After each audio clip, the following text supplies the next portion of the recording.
Up, party people, and welcome back to my channel. So today we are talking about underrated versus overrated. So I'm gonna be sharing with you guys 6 products that in my opinion are overrated and 6 that I think are underrated. I just feel like it's so easy to get swept away into social media peer pressure where, you know, it's like, oh, it's viral, it's popular, it's trendy, then it's obviously good. I don't know about you, but when it comes to really hyped up makeup, I have pretty high expectations for it. And most of the time, I would say like 8 out of 10 times, I end up being disappointed, which puts a little salty taste in my mouth. Yeah, let's start with overrated first. So this first product is one that I had literally the highest expectations for. Like, I thought this was going to be game-changing, life-changing. That is the La Roche-Posay Purifying Foaming Cleanser. So this is supposed to be more geared towards people with normal to oily skin. I have oily combination skin. It was one video after the other on TikTok of people raving about this and saying that it just made their skin do a complete 180. Like, there were so many people that I saw that had acne that said it cleared their acne in just a matter of days. People that said that they used to be super oily and then they're no longer oily anymore. So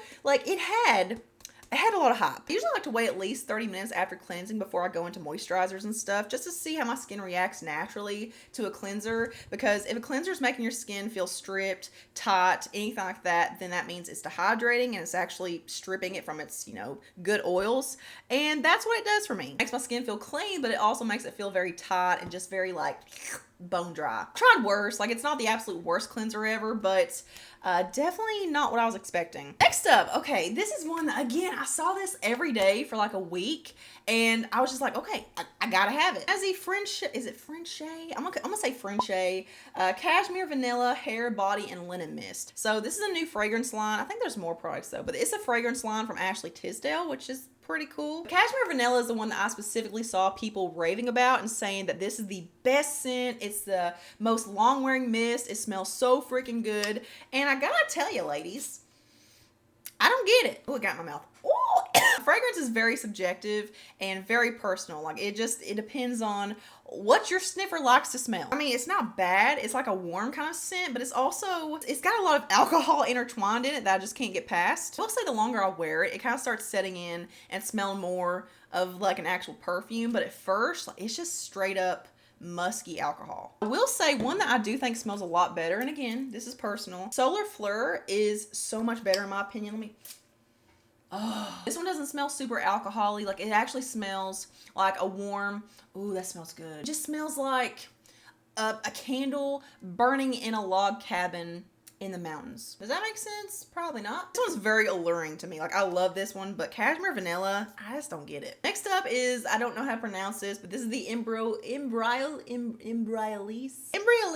Lot Cream Concentrate. You guys know what I'm talking about. It's one of these like multifunctioning, it's a moisturizer, but it's also a primer, but it's also a mask, but it's supposed to be good for everyone kind of things. Here's the thing with these like multitasking, you know, you can use it as a primer, but also a moisturizer kind of products. I'm already using a moisturizer in my skincare routine. So do I use this as a moisturizer or a primer? And if so, like, if I'm putting my sunscreen on, do I put this on after my sunscreen if I choose to wear it as a primer? Like, what do I do? Sunscreen's supposed to be the last thing in your skincare routine, but they call this a moisturizer. So does that mean it goes before sunscreen? Because there are very few days, if any at all, where I'm applying my makeup and I'm not using a sunscreen. Like, I'm always applying my makeup in the morning or afternoon, and I don't really have a need for just a moisturizer. I just don't like products like this where, you know, you can use them different ways. Like, I know that's the appeal for a lot of people. Like, oh, it's a multitasker, but for me, it's just kind of confusing. But when I've worn it, I haven't seen like a wow factor with it. I do think I need to do some more testing with it because clearly it works. Like, there's a lot of makeup artists, you know, a lot of, you know, professional, well-known makeup artists that are talking about this and saying that this has been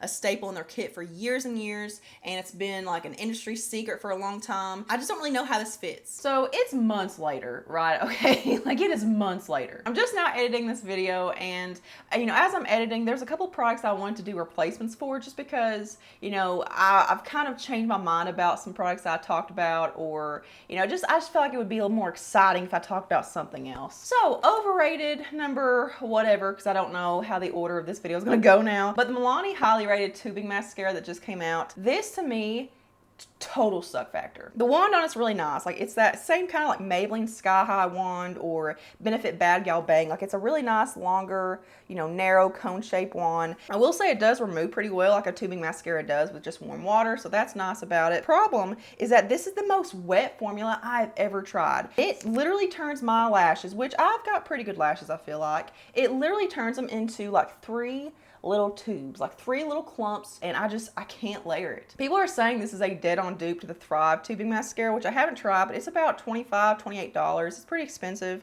and if it compares to this at all, then it's a hard pass for me. Next for overrated are these Essence Pure Nude Baked Blushes, and I think TikTok is circulating this and making this go viral. I know Meredith Daxbury, or whatever her name is, she was talking about these, like she did a partnership with Essence, and of course, like, oh my god, it's the best blush. Oh my god, look at the color. These for me were just a total miss. Like, look, I don't have a lot of blush on right now because it's been a long day. So I want to put some on for you and actually show you in the flesh. It is so sheer. So this is the shade Cool Coral. I'm just going to take it on a brush. There is something to be said about sheer cheek product. Like, I do like more buildable cheek products. Like, I really don't like super over the top pigmented blushes or bronzers or anything. There's also something to be said about having to take too much time to build something up. I swirl my brush in here a lot and did this probably about 3 or 4 times. Like, this is about 3 or 4 layers of product and dipping in. On this side, I'm using Rosy Rosewood, which is the one that I've tested probably the least. In the original video where I tested these, I was using the shade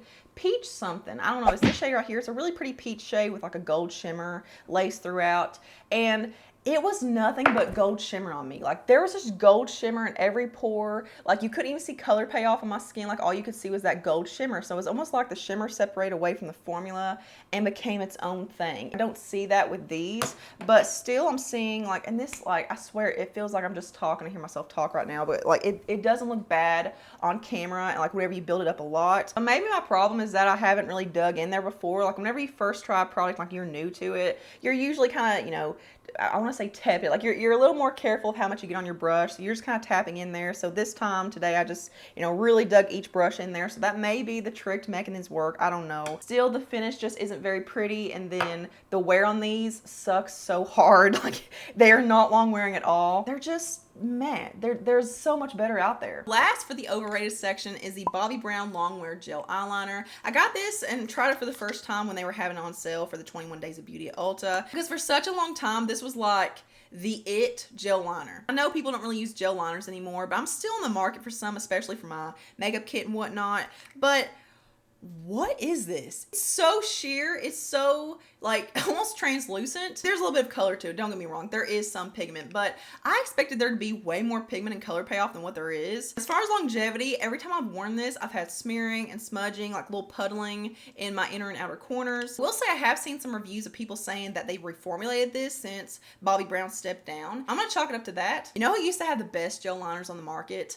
Makeup Geek. Those gel liners were phenomenal. Like, there was not a gel liner on the market that topped those. Rest in peace, Makeup Geek brand. Underrated. Let's talk about underrated products now. This is one that I discovered back in the summer, and I was just automatically from the start blown away. Like, it was wow factor. We are talking about the Julep Beauty No Excuses Invisible Sunscreen Gel for Face with SPF 40. So if you're someone like me that doesn't like to use a moisturizer separate from your sunscreen, like you just want to do a hydrating sunscreen and call it quits, this one. This is legit the most dewy, glowy, glossy sunscreen I've ever used. When I get done, my skin just looks healthy and radiant. Like, it just looks so much better. It is 100% clear. Like, I've never seen a clear sunscreen like this. No white cast, no ashiness, no gray cast. Like, it looks like a moisturizing gel. And it wears so freaking well under foundation. Now, I will say it is kind of pricey for the amount that you get. You get 1 ounce of product in here, and it's like 20 bucks. I think I got it at a time when it went down to maybe 16 or 17 or something like that. So just kind of pay attention to that. And then sometimes Amazon will give you like a coupon, like a 10% off coupon or something like that. So this next one is very random, but this is one that I've been sitting on for a very long time. I know I'm not someone that should be talking about anything nail related. Like, I'm not the pinnacle of nail health or nail polish. I suck at painting my nails. I usually don't paint my nails. The biggest problem that I have is that, number one, they all chip off within a couple of days, especially when you're washing dishes and washing your hands a lot, which I do. And also, they just take too damn long to dry. I can paint my nails at 5 o'clock in the day and then go to bed at like 10 or 11 o'clock at night and then wake up and I'll have smudges and fingerprints and like hair stuck in them. Like they never dry. And then I found this stuff. So this is the Nail Aid Total Cure 9-in-1. So you can find this brand at Walmart and I'm pretty sure on Amazon too, but I'll have everything linked below, so just check down there. But this stuff is a base coat and a top coat in one. Not only does it make your nail polish very shiny and very gel-like, makes your nail polish last longer, but also the biggest thing for me is that it makes the dry down time almost instant. Seriously, within about an hour or so, I'm comfortable enough to go and do like whatever I want to do. And if you're a busy mom like me, like you just don't have the time to sit and wait for it to dry for 22 hours, then this stuff is a game changer. And it's like $4, okay? It's $4. Now I have one of the best cream bronzers I've probably ever tried. This is the Moira Stay Golden Cream Bronzer. I have the shade Lot. This is just buttery, bronzy goodness. It's natural looking. It's super skin-like. It just melts into the skin. It's not too over the top. Like it's not over pigmented to where like, oh God, how do I get rid of this? But it's also not so sheer that you can't see it. Like you have to build it up 15 times, like 15 layers. I think it's like $12 or $13 on Amazon. For underrated, I have another Moira product, which every time I say Moira, it feels like a joke. It feels like I'm talking about Moira Rose from Schitt's Creek, which that's such a hard name to say, Moira. Anyway, this is the Moira Set and Correct Loose Setting Powder, and this is the shade number 2 Translucent. But yeah, it's kind of like the Givenchy powder where there's 3 different tones in here. So this one has like a whitish shade, a peachy shade, and like a really, really pale yellow. There's no little bars or anything to where you can just pinpoint one shade. Like you're getting all of them in there. But this is one of the best pore filling, skin blurring powders I've ever used. Like it is so high quality. Yeah, whenever you touch it and put it on your skin, it just kind of dissipates into nothingness and just really melts into your skin. It's mattifying, but in a really like subtle, like, I don't want to say, it's not a flat matte. It's not so oil absorbing that it just sucks you dry. Like it doesn't make your face look bone dry. Like it does kind of leave behind a little bit of radiance with your own foundation. It is amazing. So I talk a lot about Believe Beauty on my channel. Like I feel like Believe Beauty as a whole is just so underrated. And I think it's because you can't find it online. You have to go in store, and there's some people in different states that don't have Dollar Generals like every 300 yards like we do here in Kentucky. But Believe Beauty is truly one of the best drugstore and affordable brands on the market in my opinion. Like what they're doing, I don't know how they're doing it for the price. Everything's under like $5 or $6, but they're doing it right. So the one that I want to talk about today is the Believe Beauty All Over Glow Skin Illuminator. I got the shade Forbidden Kiss, which is kind of like a champagne-y pink. Like it definitely leans more on the pink side, which I typically don't like, but it comes in a pump, and this is just gleamy, glowy, glossy goodness. Like it stays on so well. It kind of puts me in mind of what were those ones from Cover FX? The Liquid Illuminator drops or whatever. It reminds me of those. Like there was a really popular shade that this looks just like from what I remember. But on the skin, like let's see, I got a lot of powder on, but let's see if I can just top it off without making it look hellacious. So yeah, there's what it looks like on top of an already set base. So obviously it looks like 10 times better on top of foundation that hasn't been set yet. So definitely, you know, do this before setting powder. I normally don't like taupey pinky shades like this. Like I usually find them to be kind of clashy with my skin tone, but this is still so pretty. Like it's not so pinky and so taupey to where it just kind of like throws my skin tone off balance. Like it's so just juicy. And then last but not least, this is one that I just don't get why no one's talking about. Like I don't get why there are any negative reviews of this at all. And that is the Maybelline Instant Age Rewind Perfector 4-in-1 Whipped Matte Makeup. I've tried a lot of pore filling and pore blurring primers in my life, and I've never found one that works to this degree. Every time I use this, my makeup lasts so much longer. Like it looks fresher longer. It kind of enhances the effect and the finish and like the coverage of other foundations that I use on top of it. So it makes for a really good primer. You know, it gives you a little bit of coverage. Like it's not, they call it a BB cream. Like they say it's a primer, concealer, powder, and BB cream in one. I wouldn't necessarily call it a BB cream. It's just a tinted primer. Like just call it what it is. But it just evens out the skin tone in such an effortless way. It kind of conceals dark circles, you know, very lightly. I mean, it's very light coverage, but it's enough to where if you just want to throw this on and go, like if you just want a very easy makeup day, you don't want to put any foundation on, but you also don't want to look like a trash bag, throw this on and go. Like it's super easy. So that is it for overrated versus underrated. I hope you guys enjoyed it. If you want to see me do this video more, then give this one a big old thumbs up. Here's a couple more things for you to check out next. Just venture around the channel, make yourself at home. Subscribe if you're not already, and turn the notification bell on to always see my stuff. And I will see you guys in the next one. Mwah.